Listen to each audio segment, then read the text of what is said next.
Well, good morning, everybody, and thank you so much for joining me today on Wise Woman's Word. Today, I have a very special guest, and I'm actually really excited to bring on this woman because she's talking about one of my favorite subjects in regards to relationships, and that's what our world is all about. So I'm going to introduce to you Dimple Thakrar. Dimple, there is a very incredible woman who is the elite alignment coach for global brands, executives, corporations, and CEOs. Dimple's methodology is based on straight talk, no nonsense approach that is focused on raising consciousness that creates a win-win affiliation. With 25 years of experience in helping people at one of their toughest times in their lives is through their relationships, and as a strategic advisor on policy and implementation to the European Federation, Dimple is a world-renowned expert author and media contributor working with the top 1% of executives to increase their output in the most important area of their life. Now, I can keep going around on this woman because she's amazing, and that's why I'm bringing her to you today, ladies and gentlemen. So without any further ado, please allow me to introduce Dimple Thakrar. Dimple, thank you so much. Yay! I'm so excited to have you here. How are you, Glenda? I'm wonderful, thank you. And how are you? Amazing, thank you. Amazing. You look amazing, and you're just an absolute beautiful woman. And when I heard you on Clubhouse, and that started me going, ooh, who is she? This talks. She's talking my language. I love it. So please, let's start because it's not about me, it's about you. And it's all about you, lady. I love it. Bring it. I know, bring it on. Yeah. So I want to hear all about you. But first of all, what I love to do, and why I do this is because I'm trying to encourage women because, we all go through such struggles in our lives, and that's what life is all about. It's learning how to create those struggles to turn it into a flow so that we're not pushed back. And I know we want to talk about the relationship factor, and we will, but I want to talk about, first of all, you and how you got to where you are today. And I'm sure it didn't come that all of a sudden, poof, you were here and you became, I know. So I wish. Right. But what doesn't kill us only makes us stronger and puts us into where we are. So tell us a bit about your story and how you got to where you have and what struggles that you have overcome to be where you are today. Oh, thank you. Well, firstly, thank you for this opportunity to, embrace your audience and your beautiful people and community that follow you. I always feel it's a privilege when I get invited to things like this because it requires a level of trust from the host. And so I, fully appreciate that. And so, it's so interesting when I get asked this question because often people who don't know me from past assume that I've always had a bloody perfect life and right. Really? Who does? Exactly. And so the reason I now do this and I work in this space is because I am actually married to the client that I work with, and I am the woman who helps the woman who's married to the client that I work with. And I am now the successful CEO entrepreneur as well. So it's I see it from all angles now. I love it. And the reason I do this work is because I've been married to the love of my life now for 26 years, almost 27. And I have to say, hand on my heart, 2 of those decades were not great. And we struggled. We struggled from a lack of communication, not from a lack of love. There's always been love there. Nice. But the whole piece on understanding the beast that is an entrepreneur, understanding the man that has this drive to succeed and what goes on behind that. And really, I had no understanding of that because I was the perfect coach who was able to fix everybody else's problems. And obviously, I believed I was perfect and there was nothing wrong with him. Nothing wrong with me. It was all him. Mm. Right? Mm-hmm. And it got to a point on our 22nd wedding anniversary where we just said enough's enough. 2 girls later, 5 miscarriages, lost my mum in the first year of my marriage. Yeah, lots of things. Yeah. And not through a lack of love, but through a lack of desire to be happy. We both realized that we weren't making each other happy. We'd gone through what I call the 3 phases of marriage, and that was the honeymoon, which is such a beautiful, everybody knows what the honeymoon's like, right? Yeah, it's all lovely and roses and totally not the truth, right? It's a perfect truth in that moment. It's a season. And then we went through what I call the depolarization stage, which was I rose in my masculine energy, and I was so unconscious to this. I rose in my masculine, he remained in his masculine. And what that looks like in a marriage is it's butting heads, constantly fighting, constantly in competition, constantly being one up on the other. The sex was like, I just didn't find him attractive at all. We did have sex. It was scratch and itch kind of sex, but it wasn't. And I changed my actual face. When I look back, my whole physiology changed. I became so stern in my appearance. Yeah, it's true. Right? It was a really like that kind of face, a really stern face.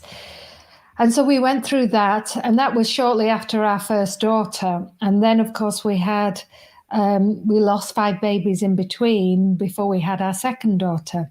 And that took its toll. Totally. And it changes the relationship through that Yes.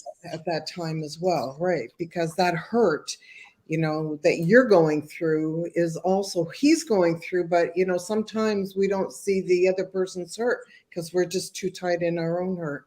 Yeah, absolutely. And that's honestly, Glenda, you hit the nail on the head. That's exactly where I was. And that doesn't make it right or wrong. It just is. It just is.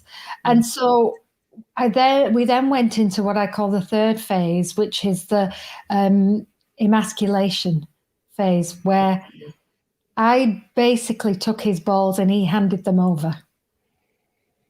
And that's literally what happened. He dropped into his feminine, inauthentic balance. I continued to rise in my inauthentic masculine. And we had intimacy, and it was better than scratch and itch, but not really authentic. Yeah.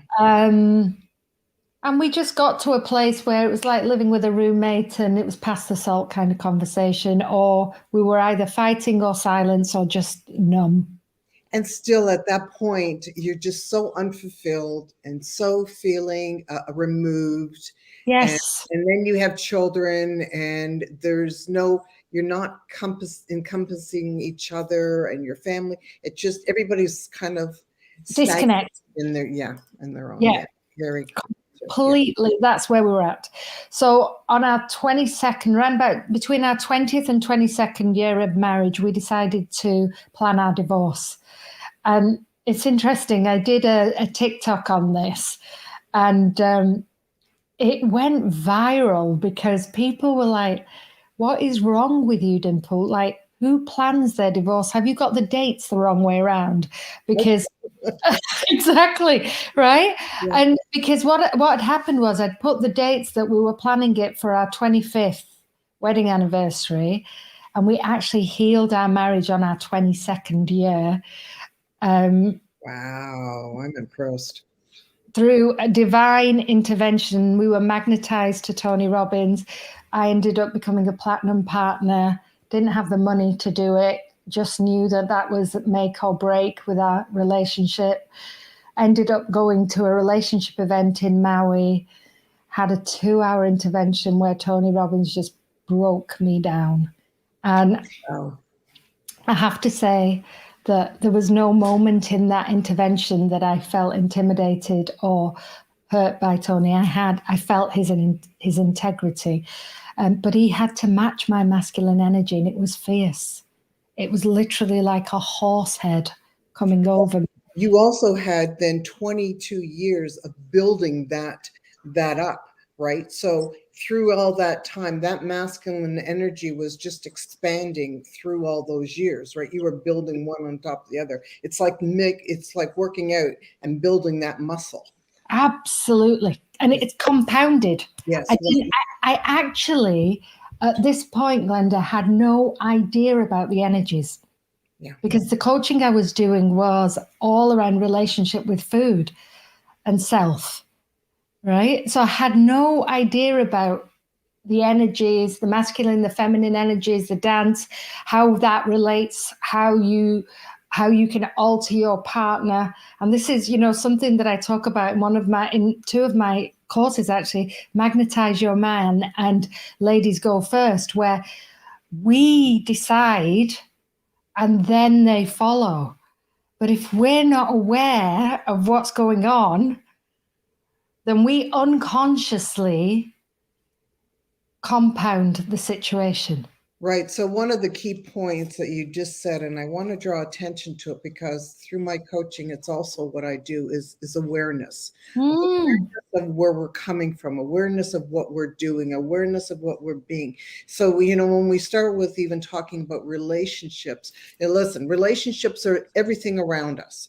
We can't have a business unless we have a relationship. We can't have, our staff unless we can't have our children unless we have a relationship, and our partners, everything around, our friends, it's all connected that.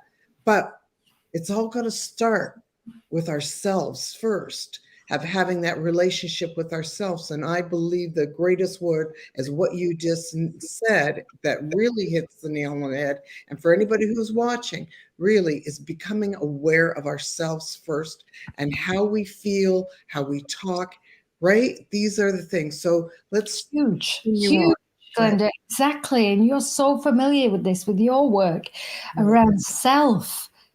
And the key to any relationship starts with self. Yeah. Right? If you can come to a place where you are becoming aware, and I use the word becoming, and I use it deliberately because it is a becoming. There's no beginning or end. It's evolution. It's evolution. And the key is to allowing yourself to become and have grace. Have grace when you realize that, like, it took me so much time to undo and forgive the pain I'd caused for 2 decades. Right? But the pain not you just caused, you both caused. Yes, 100%. But I had to take that responsibility first. Yeah. Right? It wasn't, and this is a really valid point that you bring up. There's so many women that I coach and they say, well, what about him? And the truth is, if you want him to take radical self-responsibility for the pain he caused, you have to lead. You actually have to lead by example and say, hang on, I was wrong and I wasn't aware, but I am now. And so I forgive me. I forgive me. If I can't let go of me and forgive me, I end up torturing myself. And that pain that I caused for the 2 decades continues to live in me and hold power in me. And the moment I released that was the moment he released it. And we could both draw a line. Now, is that perfect right now? No, it's not. But is it 100 times better than what it was? Of course. And it's real. It's real. This is the one piece that I want for people to land with, and that is that, yes, I'm an expert in relationship because I've invested heavily time, money, resources, mentors, coaches, books, courses, everything. Almost, when I think now, in the past 5 years, coming on to 500,000, right? Just to understand, because I become obsessive with it. Now, there's three different levels of understanding. There's the cognitive level, there's the feeling heart level, and then there's in your cells, there's the being, right? So you can read as many books and have as many mentors and have as many coaches and as many courses, but if you're not prepared to do the work, then you're not going to get the results, right? I'm sure you've had this, Glenda, with clients that you've worked with. Absolutely. And here's the thing. It's not that you do the work and you're done. The work never stops. When you continue on, Yes. to have that relationship and wanting to keep building that relationship. So it continues to grow. Right. It's a constant working thing. And again, acknowledging how you're showing up. And feeling, when times where you have maybe your words don't match, and you maybe there's a little bit of sparks, and then sit back and take a moment and say to yourself, even, what did I say? How did I come across?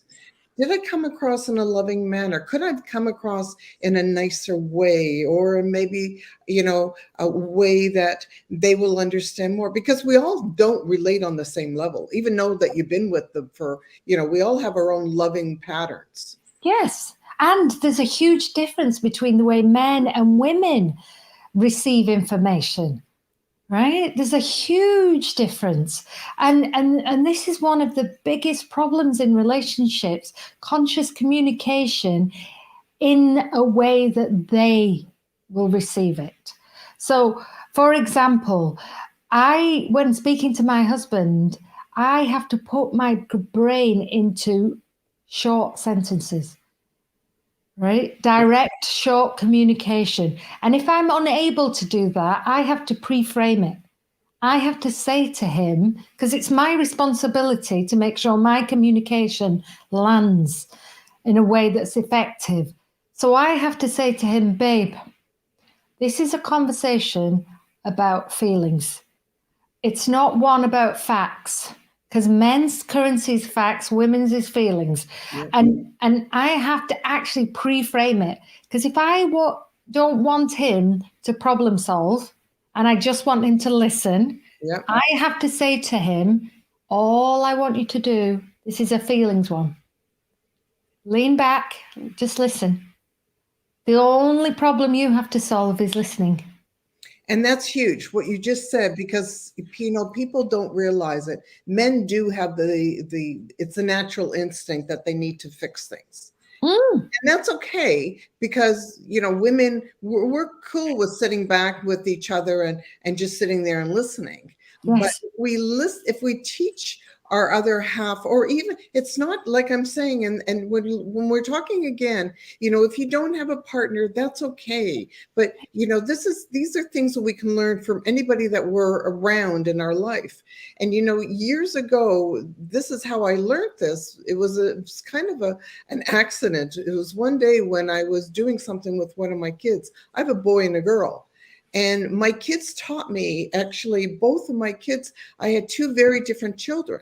And they taught me how to parent in a different way, because my son, I could say no. If something was happening, I could say no and give my reasoning. And my daughter, I couldn't do that. I had to give my reason first and then to give my no, or she would end up in a temper tantrum and couldn't accept that. But then I learned, as my son, is I could never sit around the table and talk to him and needed to get my message out. Actually, I found my connection with him was better when we were driving in a car, when he didn't have to be looking at me eye to eye. Correct. That was when it started connecting for me. And then when I started all of a sudden taking programs and learning, it was, wow, okay. Yeah. That's a very different philosophy. Men do not have the same abilities to have a one-to-one, eye-to-eye connection. Not saying that they can't, but it just works better. It's not as if you're attacking them. It's more of a cool, easier form. Well, they will understand you. If your intention in the conversation is to be understood and heard, then they will understand you. Or if you really like, I will say to my husband, babe, I need eye contact with this one, because this is something that I need to feel that's landed in your body. And I only know that if you look at me. Right? Or there'll be times when we have conversations in the car and that works for him. And so it's through the act of conscious communication, pre-framing, setting the expectation. Because what we do is we go into the conversation without any pre-frame, except expecting and assuming they should know to look at me. They should know not to problem solve, right? This goes against every cell in their body, just like it goes against ours not to have eye contact. Like, can you imagine having a conversation with a woman and not looking at her? No. But we're asking men to do that. Well, we're assuming. Yeah, exactly. But we are unless we ask otherwise, we are asking them to know to have eye contact and know to not problem solve. Yeah. Yeah. You know? Yeah, you're hitting the nail on the head, and that's why this is such an important conversation that we're having, is because if we can put ourselves out there to tell whoever we're in what we really sometimes what our expectations are ahead of time. And instead of just assuming that they're going to know what exactly we're looking for when they don't even know what's coming at them. And they don't even know what they desire or what they need. Like, if nobody has any awareness, like, honestly, it blows my mind that for 2 decades, my husband and I were communicating blind. No wonder we had problems, right? And even now, people, I'll have people say to me, well, what happens when you say all that and they still don't get it right? So this is a work in progress. Like you said right at the beginning, Glenda, you have to build that muscle, right? We've got a highway to communicating, expecting men to behave like women. And men the opposite, for men expecting women to get straight to the point. And why does it take you 5 million words when that can be dealt with in 2, right? And so just having this awareness is going to help. But it's, like I said to you, the 3 levels. Having the awareness is up here, right? Starting to feel it in your heart is in your heart. And this is the practice, rewiring your neurology so that it becomes who you are. And feeling, as I say a lot of times when I'm coaching my clients, is when you're speaking to somebody, you have to start registering in your own heart and in your own being when you're speaking to someone how you're feeling during that time. Because if you're not feeling good with your conversation with somebody, you need to tune into that. Sometimes we just shut down and close off because we're not feeling that connection. And then instead of doing that, we have to sort of come into ourselves of understanding that we're not feeling well. Well, what is it about what they're saying? Is it the message? Is it them?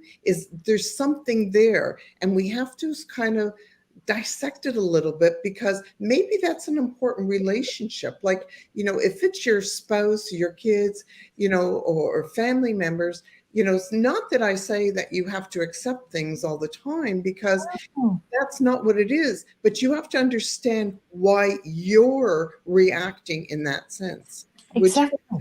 So would you like to talk a little bit further on that? Yeah, absolutely, Glenda. It's about, this is the whole piece on taking radical self-responsibility. This is the piece on them, the difference between you made me feel this way and I am feeling this way, right? you made me feel this way, is pointing that, so you're giving them the power of your feelings. Ooh, that's good. Nobody has the power. If you give it away, that's on you. Right? Yeah. That's on you. And for years, this piece alone, for years, I used to say to him, you make me unhappy. I'm not happy because of you. Right? Whoa. First of all, that is saying that he's in charge of my happiness. Who's in charge? Hello.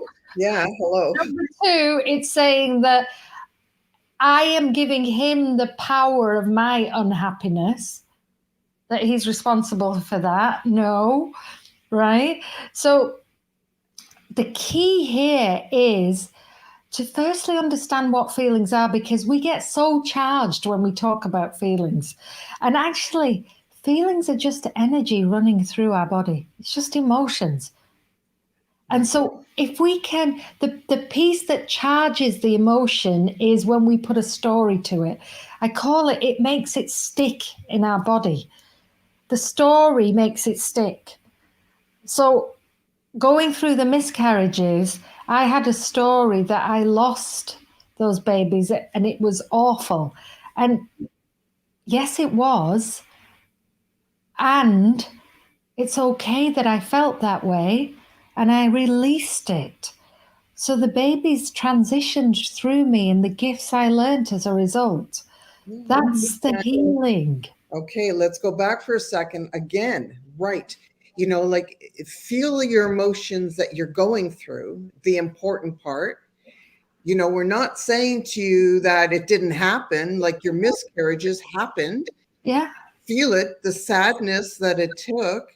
Learn maybe there is a message or reason why. Do, if you need to, some investigation as to why it happened. Maybe there is something wrong or that you need to know so you can have down the road a healthy child. Yes. But don't sit there in your own sadness for a day. A day is fine, but For however long, compounding the story. right. And Right. building that story is now those miscarriages become your life. Right. And then what happens is the story then defines who you are. And that is an experience that your soul chose to learn through. Right. So then what we tend to do is when we witness a feeling, so this is the first piece, we notice a feeling within us, and then we instantly find a story. Oh, that's because of this. That I'm feeling this because of that. And so, oh gosh, I have to feel this so deeply. And then it sticks even more. And then you start speaking the story about the feeling, and that compounds it even more. So you're literally building that muscle, and then that defines you. Oh, I'm the woman that had 5 miscarriages. No, I'm the woman that transitioned 5 babies. And yes, I felt it, but I learned so much. And so, yeah, go ahead. And so what I was saying was that this is something that if we can, my whole mission is around how can we create incredible role models of healthy relationships for our generations to come. And so the other day I was sat in our kitchen and I was just crying. And my 17-year-old came down and she said, "Oh, Mum." And she said, "Are you okay?" And I said, "Just feeling a bit sad today, Kira. Just feel like crying." And she said, "All right then." Because she'd got used to me not hiding. Because we don't make a reason when we're laughing. We don't put a story on when we're happy. We just are happy. It's great. Yeah, we're happy. We're happy. Yeah. And in the same context, all spectrums of the rainbow of feelings are okay. We don't need to put a story on them. We don't need a reason why. My husband came in and he said, "Oh, you're feeling sad." And he said, "Why?" And I said, "It doesn't really matter why. I just am. I don't really know why, but I'm just an emotional being. And just as much as I feel joy, I feel sadness. And I love he's, and he said to me, "What do you need?" And I said, that. Oh, I love that. and he said, he asked me that, and this is something that in the past we've discussed. He said to me, "When you're feeling like that," he said, "I feel like I want to fix it. How can I help you in that?" And I have actually said to him, "The best question you can ask me is, what do you need? Don't make an assumption, just ask me. Because sometimes I will need you to leave me alone and not touch me. Yep. And other times I will need you to hold me. Yeah. And I won't know until I'm in that moment. But you asking me that question will help me define it." Right? So that's what, and I gave him the solution. That's huge. That is absolutely huge. What do I need? What? Yeah. He What just do said, I "What do you need, babe?" Yeah. And I said to him, "I need a big, strong man to just hold me. Just hold me right now. Let me just cry into your chest." And he held me, and I shuddered in his arms. For no reason. There was nothing wrong. Nobody died. I love that. But Right? listen, we have moments, we go through things, whether that's something that happened, whether it's just our feelings, our hormones, whatever. There's no Whatever it is. I'm question. so menopausal right now. I'm up Oh, and down, up and down. yeah, can we talk? Yeah. Sometimes I just feel like crying. And it took literally 3 minutes for him to hold me and let me get it all out. There was, and there's actually science behind this. A good cry releases oxytocin afterwards. You feel great Well, I afterwards. always say it's kind of like a great orgasm, right? So Yeah, just let it out, that's right? exactly it. Yeah. And he thinks it's magic because years ago that would have lasted days. Because he would have tried to fix it. He would have tried, "What's wrong with mom?" And the kids would have got involved, and it would have been a big drama. It was like Yeah. a Jeremy Kyle show, right? It would have been just a whole like mess. And this is, I'm just like that because this piece matters so much to me, Glenda. I'm so grateful that we're having this conversation. It's a huge piece, and it's a huge thing that we can teach, teach people that are in our life so that it doesn't turn into being something, making something out of nothing. Yeah. Yeah. We all have those days when we have days when we get up and we can conquer the world, and we have days when maybe we just want to lay on that couch. And, and then and it could be for no reason. Maybe your energy that day is a little low. Yeah. And maybe that's why we also get to the part where we just need to cry, because we have low energy days, and sometimes our bodies just even need that time to relax and do nothing. And actually, in that doing nothing, we're actually being. We spend so much time doing. Yeah. When we watch children or we watch animals, they Oh, I just lost you for a moment. You're frozen. to do that. Just be. Okay, hold on. You just froze on us for a minute. Oh, am So I? let's go back for a second and talk about being, because I'm a nature lover. So there is a lot of times through my walks I like, whether it's summer, winter, or fall, it doesn't matter. I love to go into nature and just watch animals and do and being and doing and you can get a lot of lessons by watching animals and children, because children are just, the innocence is just magnificent. Yeah. And they don't have a story about when they're crying. And even if they do, they say it once and it's left their bodies. And they don't have a story about when they're laughing out loud. They just laugh out loud. My kids would fall down, and they would start looking at me to see how I was going to react, and I would go, they would go, oh, and that was the end, and they would just Exactly. Yeah. It was funny actually, because last Friday morning I woke up and I just thought, just want to have more laughs in my life. I'm going to see if there's a comedy show on somewhere, right? And sure enough, my local town, there was a comedy show that night. And I told my 17-year-old, and she went, "What's a comedy show? Why do you want to go to a comedy show?" And I said, "Well, it's a place where you go and comedians tell you jokes and you laugh." And she said, "Why do you need to go there? I'm funny. You can just laugh with me." It's just the innocence of it, because she's grown up now around this whole exploration of feelings and emotions and stories, and witnessed our growth, real live conversations on how we're exploring and communicating consciously in our relationship. And she's seen it all, the good, the bad, the ugly, the happy, everything.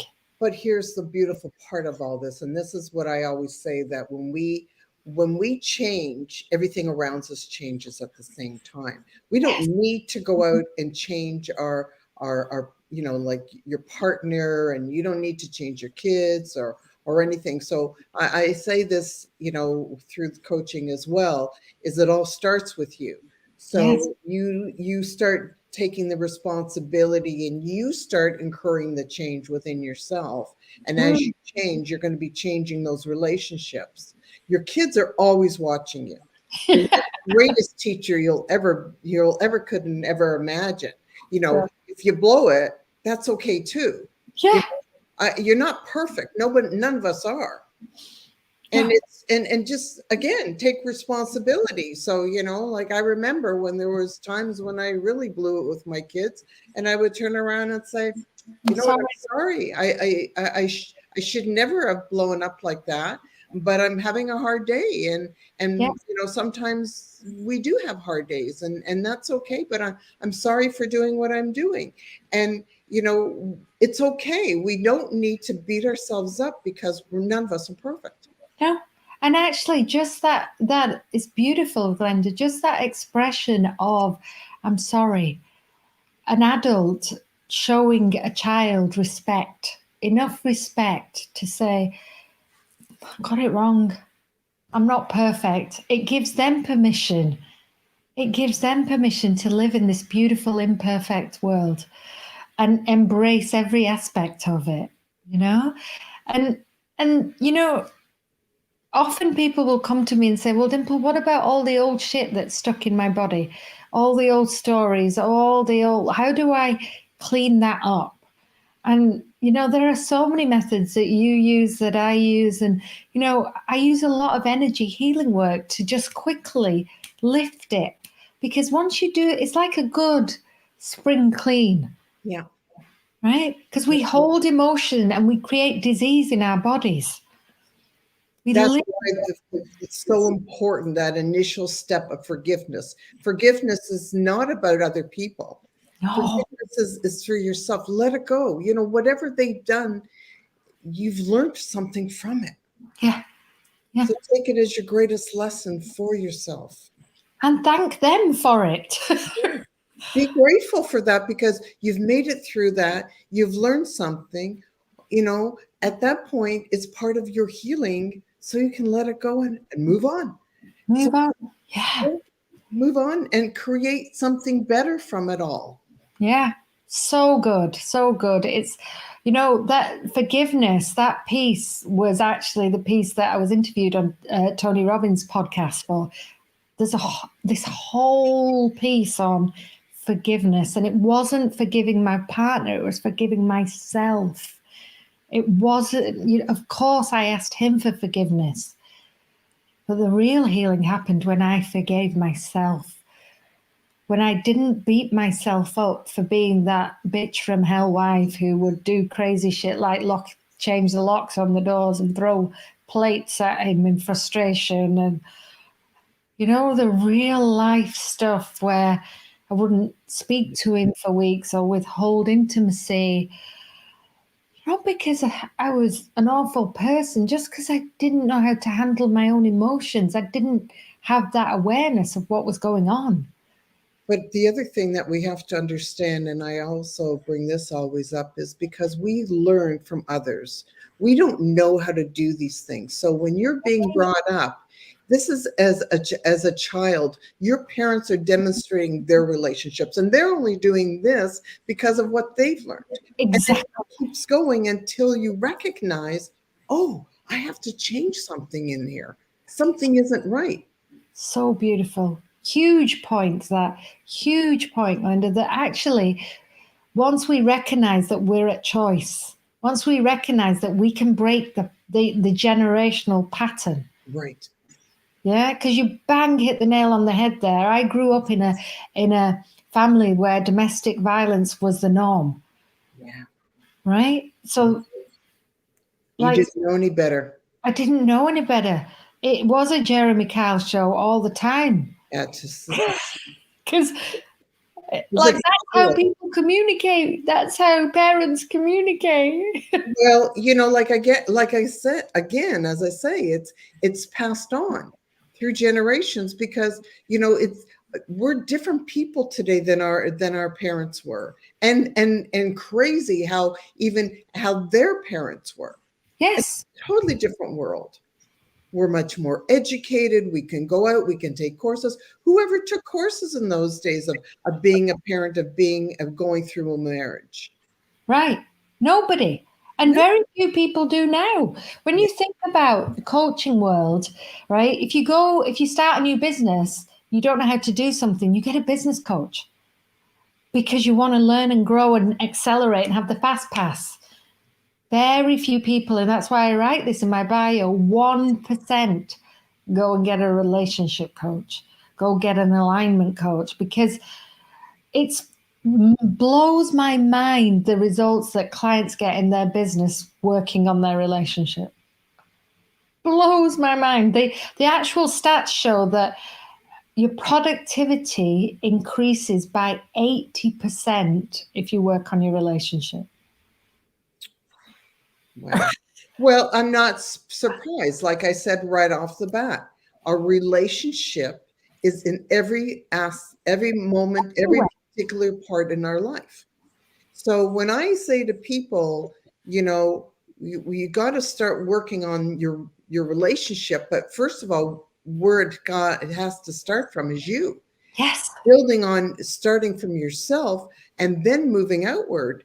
And when you start looking at that, and people just like it's nothing, and it isn't. It's not like that at all. No. It's probably one of the most important things, because if you're running even a large corporation, if you can't talk to your employees in a kind, respectful manner, you can get your point across, Yes. no matter what. But there's always a way of saying something. So beautiful. And there's always it's not even the words sometimes that you use, but the energy behind the words. It's the tonality you use. We are human beings. We feel first. You can tell when the CEO's had an off morning with his beloved. You can tell. Totally. You can tell, Oh my, right? When he's off or she's off, right? If I I had a fight with my man, my whole day is off. and I see it. When I was young, I had this boss, and he used to come into the office, and he was, I think he was a bit of manic. Now I look back, but he used to come in the office. That we used to say, like, when he would come in, and it was how he said good morning. If he came in and he grunted and groaned, then I knew that day I would never send anything in for signing, because everything would be ripped apart. If he came in and said good morning, then it was a great day. We knew, it's like, let's get all the things in. Everything needed to be put through that day, because that was going to be a good day. That's the day. You can tell just by by, like you say, the energy that somebody shows. Yeah. And it has a huge impact on productivity, because in the same way that, productivity goes up by 80%, like where else would you get those figures, right? Those results. In that same way, productivity goes down by 80%. if you're struggling in your relationship, in your alignment with who you are, right? So this brilliant example that you gave, I bet the productivity on the days where he came in going, Oh, no productivity. no product. Yeah. Yeah, not from him, but for sure from us, we pull back. Yeah. It was being careful, being watched, and so we have to realize how we come across. How do you show up? Yes. And that's a big question. How do you show up? Yeah, absolutely. And one of the questions that I often ask people is, you know, particularly when you're in a relationship and it's not going great, honestly, this question, when I asked myself it was a hard pill to swallow, but it was a great one to learn. It really was the medicine. And that is, would you live with you? Like, would you speak to you that way and tolerate it? Well, yeah. As would you would you treat your best friend the way you treat yourself? Exactly. Same things. Yes. Same thing. Same Very thing. important. Right? And so when we come to that realization that actually we're at choice and there is help out there if you don't know which way to go. You know, you do some incredible work. There are so many people out there. I do some incredible work. It's about figuring out who you feel magnetized towards, because it's what works for. I've had so many coaches where I've paid a lot of money and it's just not worked out, and it's not their fault. No. But it's what's happened is when I went in and when I chose, I knew there was something not quite right. And I went against my gut, my intuition. Right? And that's a lesson. A huge lesson. Wow, the nuggets that you're dropping here are spectacular, and people, yeah, people need to understand all of these things, right? Because we do. I've done the same thing, you know, but it's not about, again, not knocking yourself down. You made a mistake. We all make mistakes. You learn to listen to that inner voice more, feel that feeling more. If you don't feel something feels off, tune into it. Something feels right, go for it. Yeah. It's, you know, it's all inside you. It's coming forth, but can you listen? Exactly, Glenda. Can you listen? I call it the whispers. Can you just be quiet enough for a moment to hear the whisper, to feel the whisper, right? Just that. And the moments in your life, think back to the moments in your life when you paid attention to the whisper and you acted. Boom. Yeah, I can think of a lot of those moments. Yes. Right? And then the converse, the moments where you went against it and you didn't hear it. And what Keith Cunningham calls this dumb tax. You pay the dumb tax, which is what those coaches that were misaligned for me were. There was nothing wrong with them. I just paid the dumb tax. Right? I love it. Well, I want to be very mindful of your time because I'm very honored that you came in, and you are just magnificent. You're just first of all, you're just a lovely person. And I have to say, you glow. You have such beauty. And it's very important. Yeah, I think you and I could continue on these conversations because they're just so important in all of our lives and everybody that we touch. So I need a little bit of wisdom here for as we leave our and maybe one time you'll come back on and we can love to further and talk.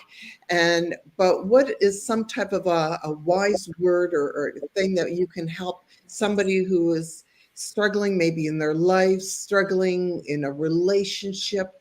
What type of wise words or wisdom that you can put out to them that maybe that they could look at a time in their life where they may be just not knowing what to do?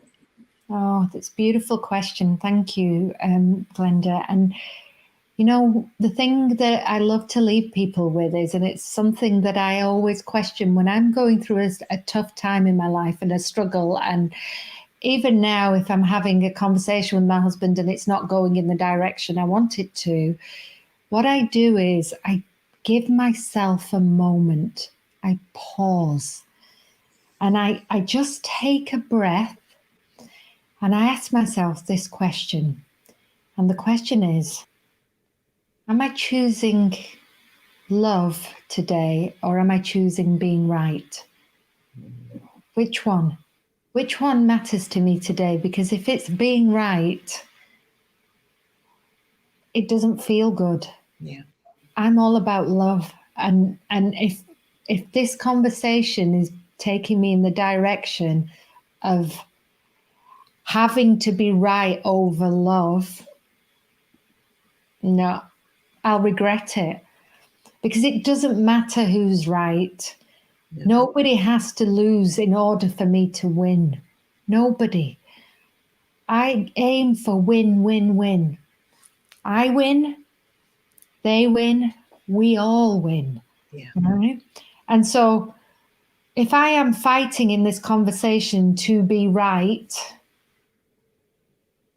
I have to step back and go, wait. Yeah. And I literally say, I need a moment because I'm choosing love today. So that's what I would say. I love that. And I choose love every day. Yeah. It's such a much sweet, peaceful way of living when you know in your heart that you're just going out there for love. Yeah. If you are going out there and you're starting anything that's mean or that, you got to sit back again and feeling, where is that coming from? Yeah. You know, there's so many things that we need to feel within ourselves, and it's not going to do us any good for living that way. No. And that in reacting, Yeah. you end up saying things you regret. Yeah. And you can never take it You back. can't take it back. Just like pause for a moment, invisible duct tape, Yeah. give yourself a moment, you know. And as you said, you choose love, I got goosebumps because I felt it. All right. And that's the piece. The moment you choose love, the other person feels love. And they can't then go on fighting you. It's The energy. It's the impossible. energy. Yeah. Yeah. It's the beautiful energy. Yeah. And we're miles away from each other. I'm in England. Where are you based, Glenda? Toronto, Canada. Right. Yeah. So And we can still feel that vibration. Like the moment you said, I choose love every day, I literally got goosebumps.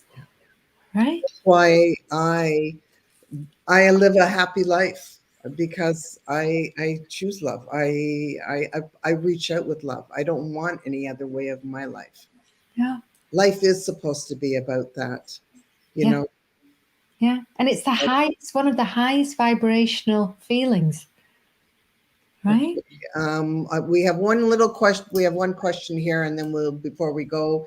And Nell says, "What is the number one thing to do each day to keep your relationship strong?" Oh, Anil, this is a great question. Great question. The one thing I do every day to keep our relationship strong is I wake up in the morning and I look at my man and I say to him, thank you for choosing me today. Thank you for choosing me today. Today you chose to walk this path with me. We've been together 31 years. Oh, that's beautiful. And I don't take it for granted. No. I don't. And I honestly, hand on my heart, that's how I start the day. Even if I've been mad with him the day before or woke up on the wrong side of bed, the first thing I do is I say, thank you. Thank you for choosing me. Right? And on that beautiful note, my dear, I'm going to say thank you for choosing to be here today. I sent you love and light. I am so thrilled that you came on and gave me such incredible warmth. You are an absolute angel.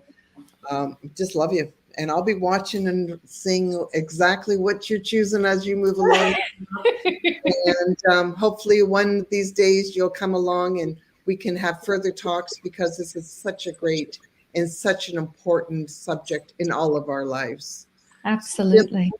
Have a beautiful day and make sure that your sun continues to shine.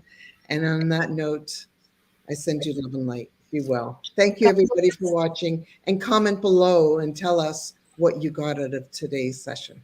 God bless. God bless you. Bye-bye.